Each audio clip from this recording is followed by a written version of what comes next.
इंसान अपनी बदले की भावना को निकालने के लिए न जाने कैसे कैसे साजिशें रचता है, जिसमें वो पूरी कोशिश करता है कि मैं अपने मंसूबे में कामयाब हो जाऊं, मैं अपने काम का अंजाम भी दे दूं और इसमें से बिल्कुल सही सलामत तरीके से मैं बाहर भी निकल जाऊं। लेकिन हमेशा ऐसा बिल्कुल नहीं होता है। कभी कभी ये साजिशें बिल्कुल उल्टा हो जाता है और वो इंसान अपनी ही बनाए हुए जाल में बुरे तरीके से फंस जाता है। आज की भी घटना में बिल्कुल यही होता है।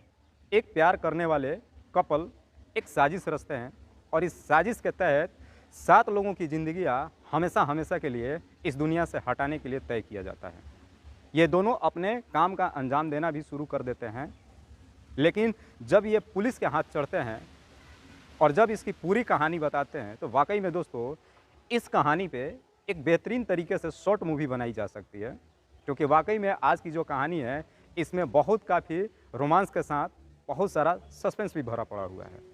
नमस्कार, आदाब, मैं हसमुद्दीन और आप देख रहे हैं सफ़र क्राइम तक। आज की जो सच्ची घटना मैं आपको सुनाने वाला हूँ, ये सच्ची घटना है। कर्नाटक का एक शहर पड़ता है मैसूर और इसी मैसूर का एक इलाका पड़ता है मंडवा। दरअसल ये घटना है 8 जून 2022 की। एक व्यक्ति तालाब के रास्ते हुए अपने घर जा रहा था।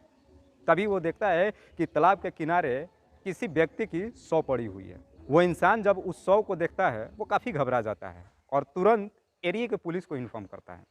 जब पुलिस घटनास्थल पर पहुंचती है तो उस बॉडी को देख करके पुलिस भी काफ़ी हैरान हो जाती है, क्योंकि उस बॉडी में शरीर का सिर्फ कमर से निचले हिस्सा पड़ा हुआ था और शरीर के कमर से ऊपर का हिस्सा वहाँ कहीं भी मौजूद नहीं था। पुलिस काफ़ी तलाशने की कोशिश करती है, लेकिन आधा हिस्सा पुलिस के हाथ नहीं मिलता है।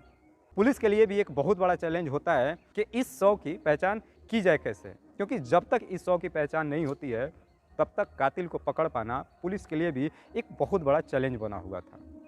पुलिस उस बॉडी को अपने हिरासत में लेकर के और फोरेंसिक टीम को भेज देती है। इससे पहले कि रिपोर्ट आए, अगले दिन पुलिस को एक और इन्फॉर्मेशन मिलती है कि मंडवा से 25 किलोमीटर की दूरी पे ही पुलिस को एक और शव मिलती है। पर वो जो शव मिलती है वो मंडवा पुलिस के थाना क्षेत्र में नहीं आती है। लेकिन जब इसकी इन्फॉर्मेशन मंडवा पुलिस को दी जाती है तो शायद मंडवा पुलिस को लगता है कि जिस महिला का हमने शव हिरासत में लिया है, कब्जे में लिया है, शायद इसी के शरीर का आधा हिस्सा वहाँ पे मिला हो। जब मंडवा पुलिस उस थाने से कांटेक्ट करती है तो पता चलता है कि वहाँ पे जो शव मिला है वो भी किसी महिला का ही है और वो भी कमर से आधा ही हिस्सा उस पुलिस को भी मिला है, जिससे साफ पता चल जाता है कि ये एक नहीं बल्कि 2 महिलाओं की हत्या की गई है। पर जो दोनों महिलाओं की हत्या की गई है ये दोनों सेम एक जैसे ही हुआ है। पुलिस को लगता है कि शायद इसका कातिल एक ही है। पुलिस को लगता है कि शायद कोई ऐसा व्यक्ति है जो सीरियल किलिंग का अंजाम दे रहा है। पुलिस इस मामले को काफ़ी गंभीरता से लेती है, लेकिन फिर भी पुलिस को इस शव की पहचान नहीं होती है। पुलिस भरपूर कोशिश करती है कि पहले इस बॉडी का शिनाख्त किया जाए। मंडवा पुलिस 9 टीम गठित करती है और इस मामले को काफ़ी सीरियस तरीके से लेते हुए उस दोनों ही शव के आधे हिस्से का कुछ पिक्चर प्रिंट करवाती है और मंडवा से लेकर के, मैसूर से लेकर के और पूरे कर्नाटक तक हर जगहों पे इसको विस्तृत किया जाता है, लोगों के बीच में डिस्ट्रीब्यूट किया जाता है कि कहीं से तो कोई इन्फॉर्मेशन आए। पुलिस की 9 टीमें अपने काम में लग जाती है कि सबसे पहले इस रिपोर्ट को निकाला जाए कि इस एरिया में कर्नाटक से लेकर के मैसूर से लेकर कर मंडवा तक ऐसे कितनी औरतें हैं जिनका मिसिंग रिपोर्ट दर्ज कराई की गई है। जब इसकी रिपोर्ट आती है तो लगभग 1100 महिलाओं की मिसिंग रिपोर्ट दर्ज कराई गई थी। पुलिस को अब इस 1100 महिलाओं में से उन 2 महिलाओं को ढूंढ के निकालना था, लेकिन पुलिस के लिए भी यहाँ पे मजबूरी था, क्योंकि पुलिस के पास मात्र एक यही क्लू था। पुलिस जब उन 1100 महिलाओं से कांटेक्ट करना शुरू करती है, लगभग हज़ारों महिलाओं से कांटेक्ट कर लेती है, लेकिन इन दोनों महिलाओं की कोई भी पहचान नहीं हो पाती है। तभी एक महिला का मिसिंग रिपोर्ट बेंगलुरु का ही बगल में एक गांव पड़ता है, वहां से उसकी मिसिंग रिपोर्ट होती है।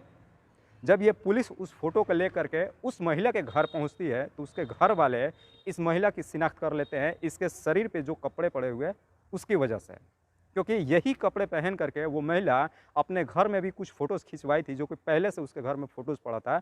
उस फ़ोटोज़ के कपड़े को ले करके और इस महिला के शरीर पे जो कपड़ा होता है, जब दोनों से मैच कराया जाता है तो उसके घर वाले शिनाख्त कर लेते हैं कि ये मेरे ही घर का सदस्य है। पुलिस के पास मात्र एक पहला क्लू मिला था।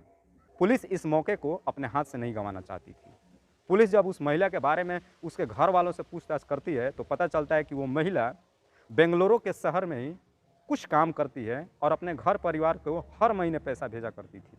जब पुलिस उस महिला का सीडीआर निकालती है, उस महिला के मोबाइल का लोकेशन निकालती है, तो पता चलता है कि उसमें एक ऐसा नंबर मौजूद था कि जब ये महिला मंडवा गांव में मौजूद थी, उस वक्त उस नंबर का भी लोकेशन मंडवा का ही दिखा रहा था। पुलिस बिना समय गंवाए ही और उस व्यक्ति को तुरंत वहाँ से उठा करके और मंडवा पुलिस स्टेशन में लेकर के पहुँच जाती है, जिस व्यक्ति का नाम होता है टी श्रीनिवासन। जब पुलिस टी श्रीनिवासन से पूछताछ करती है तो टी श्रीनिवासन कहता है कि साहब मैं इस महिला को नहीं जानता हूँ। लेकिन जब पुलिस पूरे सबूत के साथ टी श्रीनिवासन के सामने रखती है और जब पूछती है तो कहीं ना कहीं टी श्रीनिवासन को लगता है कि अब मैं फंस चुका हूं, क्योंकि उस महिला के सीडीआर में टी श्रीनिवासन का नंबर भी मौजूद था और जब उस महिला का नंबर मंडवा में एक्टिव था तो उसी समय का लोकेशन टी श्रीनिवासन का भी दिखा रहा था।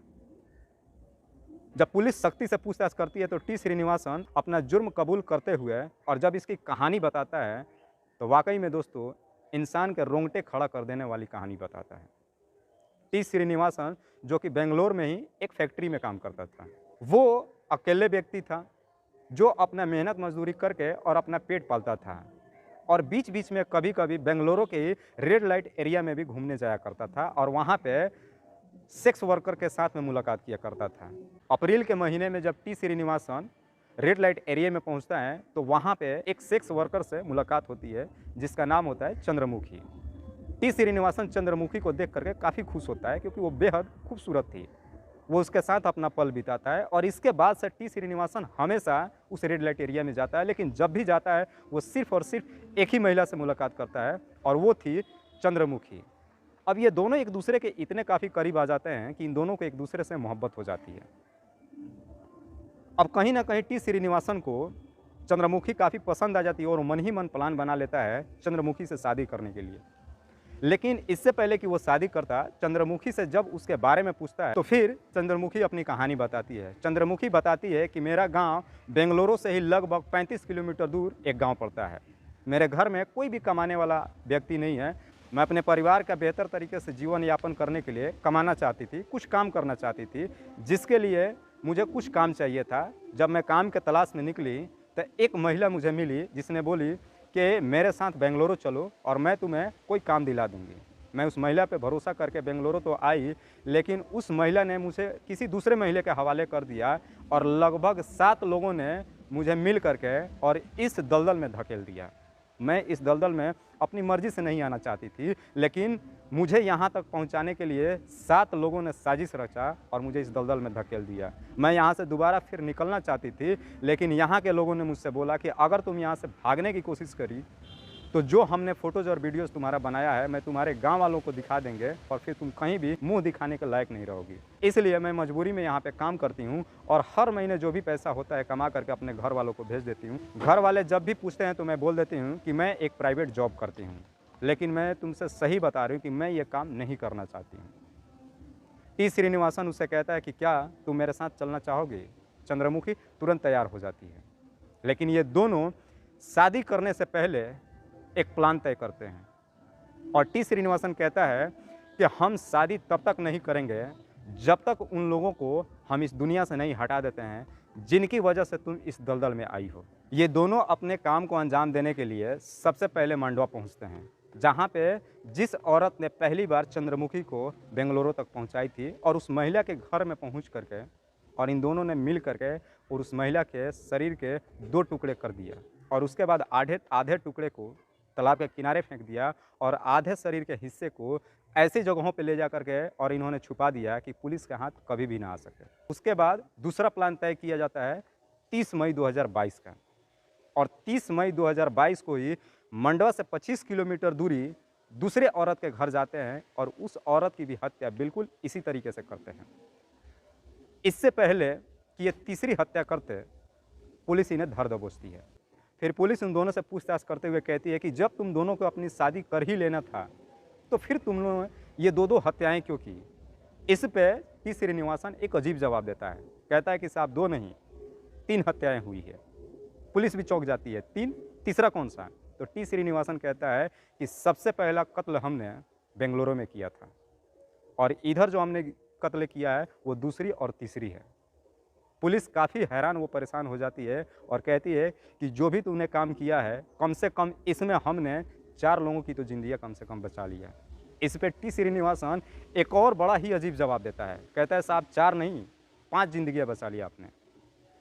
टी श्रीनिवासन कहता है कि मैंने और चंद्रमुखी ने 7 लोगों को इस दुनिया से हटाने का प्लान बनाया था, लेकिन मैंने एक और नाम जोड़ा था उसमें, और वो नाम कोई और नहीं बल्कि चंद्रमुखी थी। टी श्रीनिवासन बताता है कि मुझे मालूम था कि मैंने 3 लोगों को इस दुनिया से जब हटा दिया है, आज नहीं तो कल पुलिस मेरे पास तक पहुंचेगी, लेकिन मैं इतने साफ सुथरे से काम किया था कि पुलिस मेरे पास कभी पहुंच ही नहीं सकती थी। तब मुझे कहीं ना कहीं शक हुआ कि शायद पुलिस चंद्रमुखी तक पहुंच जाएगी और इन सारे हत्याओं में चंद्रमुखी भी शामिल है, शायद चंद्रमुखी की वजह से मैं पकड़ा जाऊंगा। इसीलिए मैंने 8वां नाम चंद्रमुखी का नाम जोड़ दिया था, और जो चौथी हत्या होने वाला था वो चौथी हत्या भी कोई और नहीं बल्कि चंद्रमुखी का ही नंबर था। चंद्रमुखी भी जब सुनती है तो काफ़ी हैरान व परेशान हो जाती है। उसे समझ में आ जाता है कि जिस प्लान को हमने बनाया था आखिरकार उस प्लान में मैं भी फंस चुकी थी। पुलिस फिलहाल इन दोनों आरोपियों को हिरासत में ले लिया है। भले ही चंद्रमुखी ने हत्या नहीं की हो, लेकिन पुलिस का कहना है कि जब जब ये हत्याएं हुई है तब तक टी श्रीनिवासन का भरपूर तरीके से सहायता मदद चंद्रमुखी ने भी की है। इसलिए जो भी धारा टी श्रीनिवासन पे लगेगा सेम धाराएं चंद्रमुखी पे भी लगाई जाएगी। फिलहाल इन दोनों को पुलिस ने हिरासत में लेकर के और गंभीर धाराओं में मुकदमा दर्ज करके और जेल भेज दिया है। दोस्तों, इस कहानी को सुनाने का उद्देश्य मुझे किसी को परेशान करना, किसी को तकलीफ पहुंचाना नहीं है, बस आपको बताना है आप जहां भी रहे सुरक्षित रहें और अपनों का ख्याल रखें।